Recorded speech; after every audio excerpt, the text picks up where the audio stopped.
lovely wife who's just arriving. She is the one who's responsible for our websites. We've got a few. There is the church website, the International English College website as well, and there's also one for the school that's an international one. So she's done all three of them, and so it's a great credit. But anyway, my name is Steve, and I'm a senior pastor and have been since 1994. Before that, we were on the mission field for 7 years, and before that we were here. This church actually started out of our lounge room way back in 1980, and so we got a lot of connection here and go back a long way. But Angie's role is she's the CEO of the English College. You may have seen the signs. You see different nationalities coming and going. So she works in that area and a great support to myself, and also works with women. What else do you do? Looks after all our kids. Okay, thank you. And we've been married almost 33 years. She's the love of my life. So I want to speak to you about some of our vision, or who we are as a church. As you know, we're Christian-Family Church, or often called CCF Church. And our church mission is that we want to see people brought to Christ. That's one of the first parts of it. The second part is that we bring people into the fellowship of His family, talking about God's family. Thirdly, we're committed to building people up into maturity. And also, too, we're committed to training people to do ministry. And fifthly is that we're committed to send people out into evangelism or missions. If you've been with us for any length of time, you'll realise that we are very mission orientated. In the sense of, that comes from the great commandment from Christ, who said to go into all the world and preach the gospel, and to make disciples of all those who believe, and teach them all the things that I've taught you. And so we have a mandate from God, and I believe every church has. There is a mandate that we have a responsibility that we cannot get away from, is to touch the nations of the world. And we are very involved. We are involved with people from our church in Israel. Of course, we've got Marion at the moment in Afghanistan. We're involved in India, have been for nearly 30 years. We're involved in Myanmar, or Burma as most people know it of. We're involved in Thailand, that's where we lived for many years, and we're involved in 3 different locations in Thailand. We're involved in the Philippines, we're involved in Indonesia, and also into China, and I lose track, so there's probably some more as well. So that's nationally. I'll talk about it, the way we actually operate on it. So which brings me to our vision. So those things I spoke about is our church mission.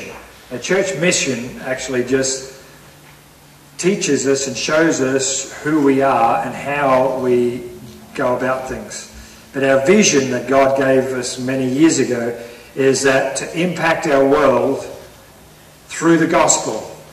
And that is done by reaching our world locally, nationally, and globally.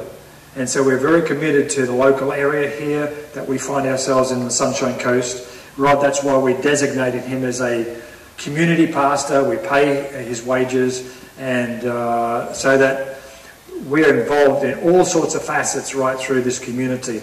There's probably nobody in our area, in our region, that doesn't know Rod.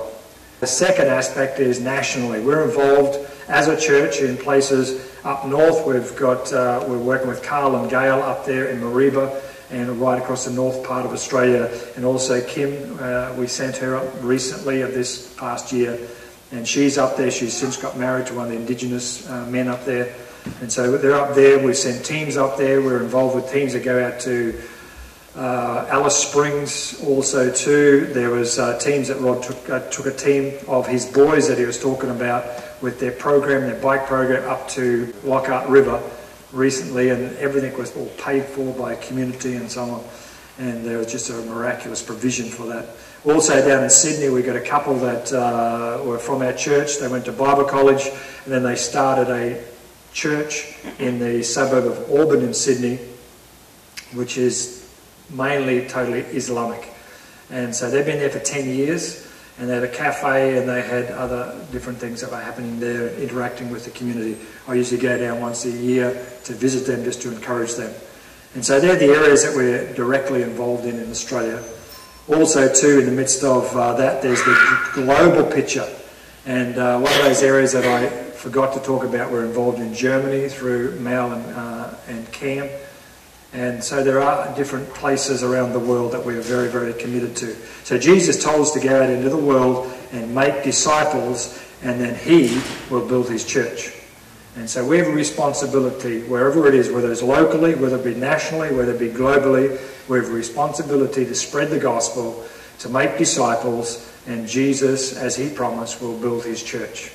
And I believe that it's not that hard a task. It's just the fact that we need to commit ourselves to it. And as a church, we've committed ourselves to it right from the word go.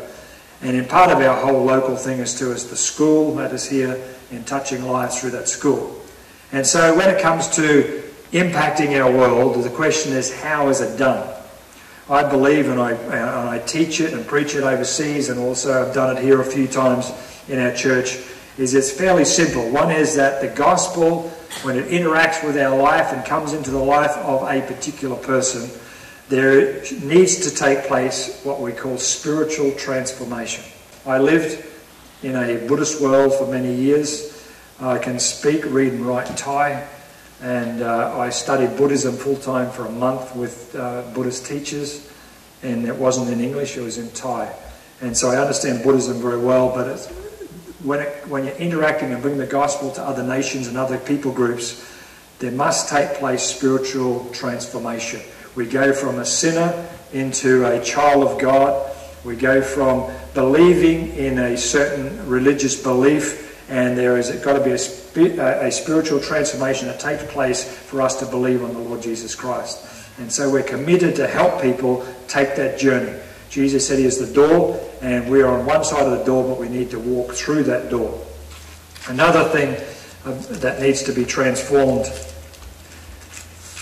is in the area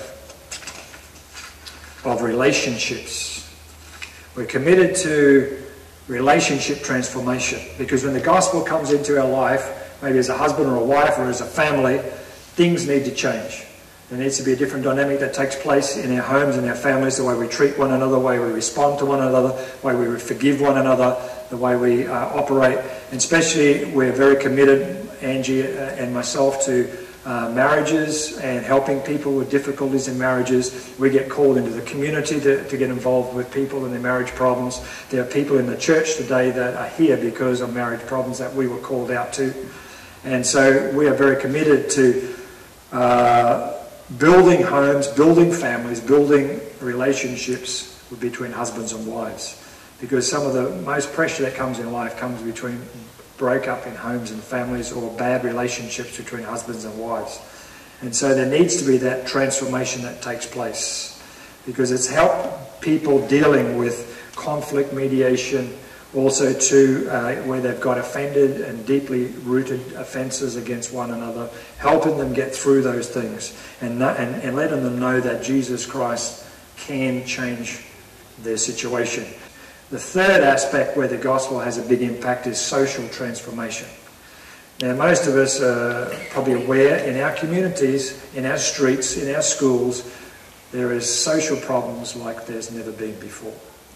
There is trouble, there is strife, there is all sorts, whether it be alcohol abuse, whether it be drug abuse that's on the rampage, whether it be substance abuse, even from medication that doctors give out.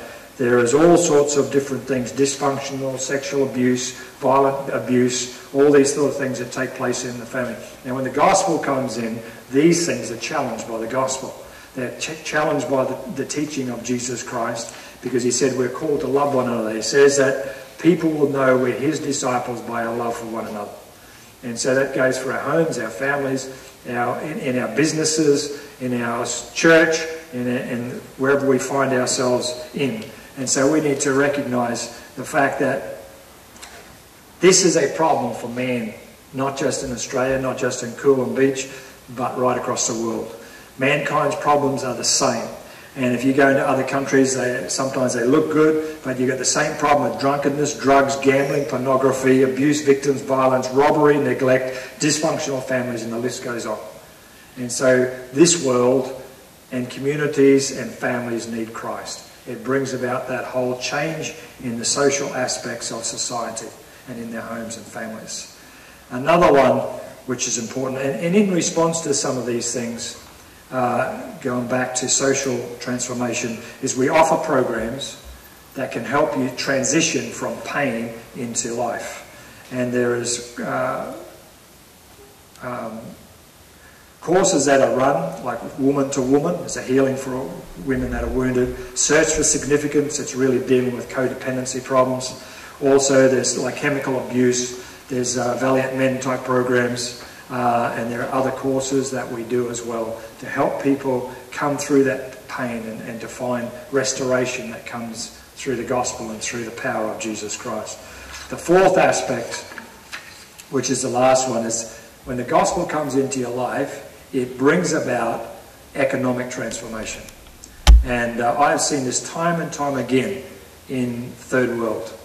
And I can tell you about the different stories and different families that I've interacted with, got to know over the years, and not for a short term, but for long term. There's a family which quite a few people from our church have met. They live in the Klong Doi slum in Bangkok, which is the biggest slum in Bangkok. And I've known them since their kids were really small. They got 3 sons.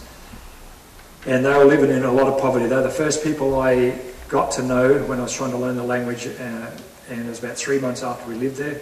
And so I'd go and see them, try to use my language, and they'd laugh at me and all that sort of stuff. I started a house church there, and I started to support their children, to put them through school, and they had nothing. And they come to know Jesus Christ. And over the years, God has lifted them. There's that lift factor that takes place when the gospel comes in, lifted them out of poverty, absolute poverty, into a place where they started to be able to manage things. Their kids all went through school. They got jobs working in the shipping industry and all these sort of things. And God had blessed them, and they got their own house rather than something that they rented. And it was nothing too flash, but at least it was their own.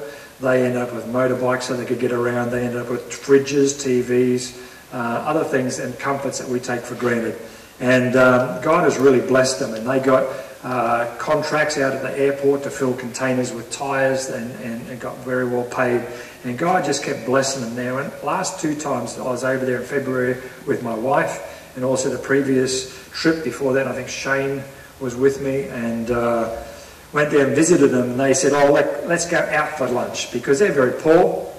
And but God's been blessing them. And in the past, I'd take them out, let's have something to eat. And they said, we'll meet, and we go to this place, went to this nice new shopping centre, went into a restaurant there. They just bought up all this seafood food for us, fed us like kings, and paid the bill. Refused to allow us to pay anything, and they just blessed us. And it's just an exciting thing to see people taken out of poverty and brought into the blessings of God, and then blessing other people. And I think it's just amazing. I never get bored of it. I never get surprised by it. But it's just exciting what the power of the gospel can do. And so my passion is for the gospel to touch lives, because I believe with God, nothing's impossible. I believe that God can do all things.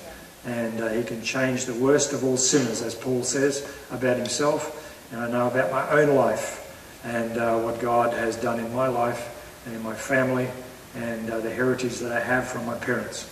And I thank God for it. And when I was in 1973 and I was in grade 12, and I was quite a handful as a student, and the teachers didn't like me that much. And then just before graduation of grade 12, the headmaster came to me, because I was in trouble again, and said, Nichol, he said, you'll never amount to anything in life. But I thank God that God took hold of my life. And a lot of these things I've been talking about here, God changed in my life. And so I thank God for everything that he's ever done for me. And I praise God for the wife that he's given me.